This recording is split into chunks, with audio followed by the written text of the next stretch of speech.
ఏంటి సార్ అంటే మళ్ళీ బన్నీ గారిది, బోయపాటి గారి కాంబినేషన్ ఉంటదని ఒక ప్రచారం జరుగుతుంది. Is it any possible? Sir Boyapati గారు అనేది బన్నీ గారికి చాలా ఇష్టమైన వ్యక్తి. హ్మ్.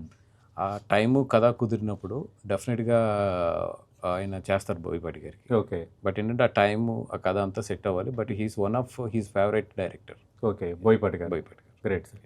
సార్ ఇప్పుడు మీరు ఒక నిర్మాతగా, ఎగ్జిబిటర్‌గా, ప్రొడ్యూసర్‌గా ఆహ్, ఉన్నారు డిస్ట్రిబ్యూటర్‌గా. ఒక ఇది తీరని కల నాకు అని అలాంటిదేమైనా ఉందా లైఫ్‌లో?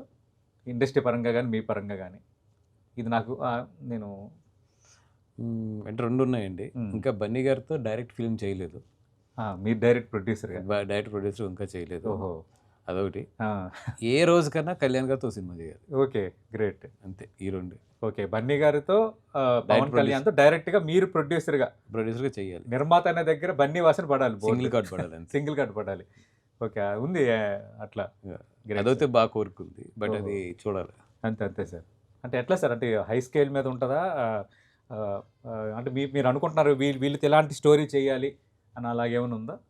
ఉందండి. ఉంది. And that will be the ఇంకా బెస్ట్ అంటారు కదా! Careers best. అది అవునవును. కొట్టాలి అప్పుడైతే. అవును. మరి పవన్ గారైతే పాలిటిక్స్‌లో బిజీ అయ్యి కొంచెం సినిమాలు తగ్గిస్తున్నారు. సెలెక్ట్‌గానే చేస్తున్నారు. చూద్దామండి ఇంకా పైన దేవుడేమనుకుంటున్నాడో తెలీదు కదా! అవునవును. సార్ మీరు